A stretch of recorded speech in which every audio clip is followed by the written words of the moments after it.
আসসালামু আলাইকুম, শুভ সকাল। আজ বরিশাল সিটির কুয়াশা দেখাতে যাচ্ছি আপনাদের। সম্ভবত টাইম ৬টা ৪৫ অথবা ৬:৩০। সারা শহর কুয়াশাচ্ছন্ন। আজকের ভিডিওটা করে রাখার কারণ হচ্ছে মে মাসে আবার আমরা এই শীতের ফিল নেব। মে মাসে যখন অনেক গরম থাকবে, মে অথবা জুন মাসে, তখন এই কুয়াশার ফিল তখন নিতে হবে। আমি শুধুমাত্র শহরের কুয়াশাটা দেখানোর জন্যই আজকের ভিডিওটা করা। এবং আমি যেহেতু ওখানে ছিলাম কুয়াশার ভিতরে,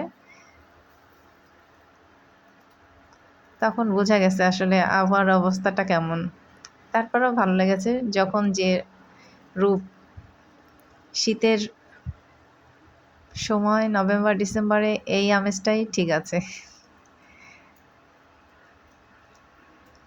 গ্রাম সাইডে তো আরো অনেক বেশি কুয়াশা।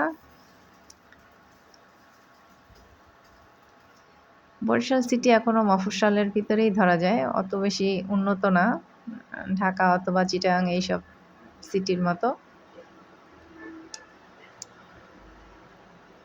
তারপরও পরিবেশটা দেখুন, পুরোপুরি কুয়াশা। কুয়াশায় দূরের জিনিসগুলো কিন্তু খুব একটা দেখা যাচ্ছে না, দূরের যে যা কিছু আছে ওরকম দেখা যাচ্ছে না। অসংখ্য ধন্যবাদ, ভালো থাকবেন।